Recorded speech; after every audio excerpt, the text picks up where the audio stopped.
आज हम लोग इस वीडियो के अंदर प्रोनाउन का पार्ट कवर करने वाले हैं, वो भी शॉर्ट ट्रिक के साथ। Use of objective case of pronoun. Pronoun से जहाँ से क्वेश्चंस आपके एग्जाम में बन सकते हैं, मैं वो आपको रूल कराऊंगा। लेट के बाद जैसे यहाँ से मोस्ट इम्पॉर्टेंट रूल है गाइस, यहाँ से क्वेश्चंस आपके एग्जाम में बन सकता है। लेट यू एंड मी गो, न कि यू एंड आई। कहने का तात्पर्य गाइस ये है, याद रखना, लेट के बाद ऑब्जेक्टिव केस का प्रोनाउन आता है, ना कि सब्जेक्टिव केस का। ठीक है, लेट यू एंड मी, क्योंकि एंड भी प्रीपोजिशन है। ठीक है, जब हम बोल सकते हैं कि प्रीपोजिशन के बाद ऑब्जेक्टिव केस का प्रोनाउन आता है। आन क्या है? प्रीपोजिशन है, प्रीपोजिशन के बाद ऑब्जेक्टिव केस। आई का ऑब्जेक्टिव केस क्या होता है? मी। ठीक है, तो आपने एक पॉइंट नोटिस कर लिया यहाँ पर कि लेट के बाद ऑब्जेक्टिव केस का प्रोनाउन आता है, या फिर प्रीपोजिशन के बाद भी ऑब्जेक्टिव केस का प्रोनाउन आता है। क्लियर? लेट के बाद ऑब्जेक्टिव केस का प्रोनाउन है, और एंड क्या प्रीपोजिशन है, प्रीपोजिशन के बाद भी ऑब्जेक्टिव केस का प्रोनाउन है। किसी प्रीपोजिशंस के बाद भी वही आता है, जैसा मैंने आपको बताया कि प्रीपोजिशंस के बाद भी ऑब्जेक्टिव केस का प्रोनाउन आता है। ही डिपेंड्स ऑन, ऑन क्या प्रीपोजिशन है, प्रीपोजिशन के बाद क्या है? मी ऑब्जेक्टिव केस का प्रोनाउन है। There is no conflict between you and me. Between क्या है? प्रीपोजिशन, प्रीपोजिशन के बाद ऑब्जेक्टिव केस का प्रोनाउन आता है। क्लियर?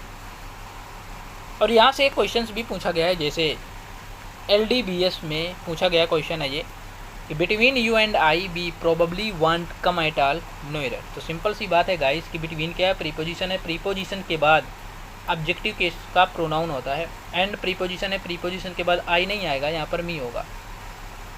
क्या होगा? मी होगा। तो चलो फिर अपनी क्लास को स्टार्ट करते हैं। प्रोनाउन क्या है? पहले मैं आपको बता दूं। प्रोनाउन वो होता है जो नाउन या प्रोनाउन के स्थान पर यूज किया जाता है। जैसे a word which is used instead of a noun or noun equivalent. अब जैसे मैं बात करूं कि जैसे कहते हैं ना कि यार रमेश बाज़ार जाता है, रमेश खाना खाता है, रमेश वहाँ से ये लाया वो लाया, तो हर बार रमेश का यूज ना करके हम लोग इसके स्थान पर एक प्रोनाउन यूज करेंगे, और वो है ही। ठीक है, जैसे Ramesh is going to market and he eats the food, है ना। इस तरह हम लोग बार बार रमेश का यूज ना करके उसके स्थान पर एक प्रोनाउन का यूज करते हैं, और वो है ही यूज करते हैं मेल के लिए, और सी यूज करते हैं फीमेल के लिए। क्लियर? क्लासिफिकेशन बोले तो वर्गीकरण। पर्सनल प्रोनाउन कौन कौन से होते हैं? आई, यू, ही, मी, ये दिम आदि ये पर्सनल प्रोनाउन के अंतर्गत आते हैं। यू याद रखना सेकंड पर्सन का प्रोनाउन है। ठीक है, आई और वी ये पर्सनल प्रोनाउन होते हैं।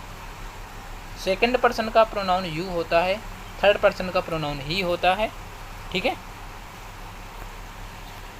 अब जैसे इनका एक आर्डर होता है, जैसे 2, 3, 1 याद रखना, ये पॉजिटिव सेंस के लिए यूज होता है। पॉजिटिव सेंस के लिए 2, 3, 1 का यूज करते हैं, और 1, 2, 3 का यूज करते हैं निगेटिव सेंस के लिए। क्लियर? जैसे 2, 3, 1 second person, third person, first person, you, he and I R going. और 1, 2, 3 का मतलब होता है, ये होता है निगेटिव सेंस के लिए। जैसे I, you and he have committed a sin. Sin means होता है पाप। क्लियर? अभी एक पॉइंट यहाँ पर मैं और बता दूँ, जैसे 2, 3, 1 है, ये पॉजिटिव सेंस के लिए यूज होता है, तो ये आर्डर में ही आएंगे। यदि सेकंड पर्सन का प्रोनाउन नहीं है तो 3, 1 आएगा, थर्ड पर्सन का प्रोनाउन नहीं है तो 2, 1 आएगा। ठीक है, इस तरह आर्डर में ही आते हैं। देन द केस, इसका मतलब क्या है? देन के बाद नॉमिनेटिव केस का प्रोनाउन का प्रयोग होता है यदि कंपैरिजन दो नॉमिनेटिव के बीच में हो। You are better than I, तुम मुझसे ज़्यादा अच्छे हो, मतलब कि बेटर हो। तो जब दो नॉमिनेटिव के बीच में तुलना हो, तो जब दो कंपैरिजन नाम के बीच में करा जाए, तो वहाँ पर ऐसी कंडीशन में नॉमिनेटिव केस के प्रोनाउन का यूज करते हैं। किंतु देन के बाद ऑब्जेक्टिव केस का प्रोनाउन का प्रयोग होता है यदि कंपैरिजन दो ऑब्जेक्ट के बीच में हो। देन, ठीक है। जैसे he respect you more than me, तो जो ऑब्जेक्ट है देन के बाद भी ऑब्जेक्टिव केस का प्रोनाउन यूज किया गया है, ठीक है, क्योंकि यहाँ पर कंपेरिजन दो ऑब्जेक्ट के बीच में करी गई है, ठीक है। डिस्ट्रीब्यूटिव प्रोनाउन कौन कौन से होते हैं? Each, either, neither. ईच का प्रयोग दो या दो से अधिक के लिए किया जाता है, जैसे each of the two boys, मैंने आपको बताया था कि each of, either of, neither of, इनके बाद में जो नाउन आता है ना, वो नाउन हमेशा प्लूरल होगा, ठीक है। तो each of the two boys क्या है? ये प्रोनाउन तो सॉरी नाउन तो प्लूरल है ना। Each of the three boys, ये भी तो नाउन है, ये भी तो प्लूरल है, क्यों भाई? रेसिप्रोकल प्रोनाउन से क्वेश्चन पूछा गया है। रेसिप्रोकल प्रोनाउन जैसे ईच अदर और वन अनादर, ये रेसिप्रोकल प्रोनाउन होते हैं। ईच अदर का यूज कहाँ करते हैं और वन अनादर का यूज कहाँ करते हैं, हम लोग ये देख लेते हैं। ईच अदर का प्रयोग सिर्फ दो के लिए होता है, ठीक है। The two brother hate each other, दो के लिए, सिर्फ दो के लिए ईच अदर का यूज करेंगे, और दो से ज़्यादा, मोर देन टू, दो से ज़्यादा के लिए वन अनादर का यूज करते हैं। जैसे the five brothers love one another, अब यहाँ से दो से ज़्यादा है ना, जब दो से ज़्यादा, more than two, one another का यूज करेंगे, क्लियर। और ईच अदर और वन अनादर से बहुत ज़्यादा क्वेश्चन आपके एग्जाम में पूछा जाता है, ठीक। यहाँ से भी क्वेश्चन पूछा जाता है। Hurt, cheat, prostrate, introduce, present, absent, satisfy, लाए आदि क्रियाओं के बाद ऑब्जेक्ट या एक रिफ्लेक्सिव प्रोनाउन का प्रयोग होता है। She introduced me to the DM, object या रिफ्लेक्सिव प्रोनाउन आएगा। ऑब्जेक्ट रख दो या रिफ्लेक्सिव प्रोनाउन रख दो, हर सेल्फ आ जाएगा रिफ्लेक्सिव प्रोनाउन रखोगे तो। यहाँ पर she introduced to the DM कहना बिल्कुल गलत है, ठीक है, क्योंकि इंट्रोड्यूस जैसे हर्ट है, चीट है, प्रोस्ट्रेट है, इंट्रोड्यूस है, प्रेजेंट है, एब्सेंट है, सेटिस्फाई है, ले, इनके बाद ऑब्जेक्ट आएगा, नहीं तो रिफ्लेक्सिव प्रोनाउन का यूज करेंगे, क्लियर। यहाँ से ज़्यादा क्वेश्चन पूछा जाता है, यहाँ से भी बहुत बार क्वेश्चन पूछा गया है, जैसे कि relative pronoun who, which, that, what, but, इनका यूज कहाँ करते हैं? हु का प्रयोग ह्यूमन बींग्स के लिए किया जाता है। The boy who stole my purse was a student, तो यहाँ पर हु मानव जात के लिए किया गया है। This is the man who slapped Ramesh, who. Which का प्रयोग वस्तु के लिए, जैसे the pen which is on the table is mine, the pen which.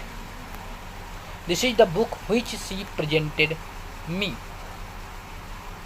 That का प्रयोग मानव या वस्तु के लिए अर्थात हु या व्हिच के बदले में किया जाता है। The boy that stole my purse was a student. The pen that का प्रयोग मानव या वस्तु के लिए किया जाता है। हु या व्हिच का प्रयोग डिफाइनिंग या नॉन डिफाइनिंग दोनों अर्थों में होता है, जबकि दैट का सिर्फ डिफाइनिंग में। जैसे the dog which I have bought a black, defining use. I have bought a dog which is black, non defining. The dog which I have bought is black, ये डिफाइन है कि जो मैंने कुत्ता खरीदा था वो ब्लैक है। I have bought a dog which is black, I have bought a dog which is black, ये नॉन डिफाइनिंग है। व्हिच का यूज करते हैं नॉन डिफाइनिंग। हु का आपको बताया गया है ह्यूमन बींग्स के लिए, ठीक है। Superlative degree, only, non, all. अभी देखो इसका रूल मैं आपको बताऊं, यहाँ से क्वेश्चन बहुत कम आता है एग्जाम में। हु और होम का देखो, ये बहुत बार एग्जाम में पूछा गया है। हु या होम के प्रयोग में प्रायः प्रॉब्लम्स दिया जाता है। ध्यान रखें कि हु नॉमिनेटिव केस में है, जबकि होम ऑब्जेक्टिव केस में है। अतः हु के बाद एक वर्ब आता है, जबकि होम के बाद नहीं। हु के बाद में वर्ब आएगा और होम के बाद में वर्ब नहीं आएगा। जैसे द डॉक्टर होम के बाद में क्या वर्ब, होम के बाद में वर्ब नहीं आता है, तो होम के बाद में वर्ब कहाँ है? ये तो सब्जेक्ट है ना, होम के डायरेक्ट बाद में वर्ब नहीं आएगी, ठीक है, और हु के बाद में वर्ब आएगी। ये क्वेश्चन है, देखो। The board of directors want all possible facilities and allowances for it self थोड़ी आएगा यहाँ पर, क्योंकि यहाँ पर द बोर्ड ऑफ डायरेक्टर्स की बात की जा रही है, तो यहाँ पर देम सेल्फ होगा, ठीक। You and I have done my best in the examination no इधर, तो यू एंड आई यहाँ पर दो लोगों के बीच में तुलना की जा रही है, दो नॉमिनेटिव के बीच में, तो यहाँ पर प्लूरल है, यू भी प्लूरल है, आई भी प्लूरल है। इस कंडीशन में यहाँ पर गाइस माई नहीं होगा, आवर होगा, ठीक है, our best in the examination, ठीक। क्या होगा? आवर, क्योंकि यार सिंपल है, यू भी तो प्लूरल है एंड आई भी तो प्लूरल है। जब दो प्लूरल है तो यहाँ पर माई थोड़ी आएगा, आवर आएगा, और बेस्ट इन द एग्जामिनेशन। ठीक है, तो गाइस ये रहे प्रोनाउन से रिलेटेड क्वेश्चन, और यहाँ से क्वेश्चन हर बार एग्जाम में पूछा जाता है, ये रूल आप कंप्लीट कर लीजिएगा।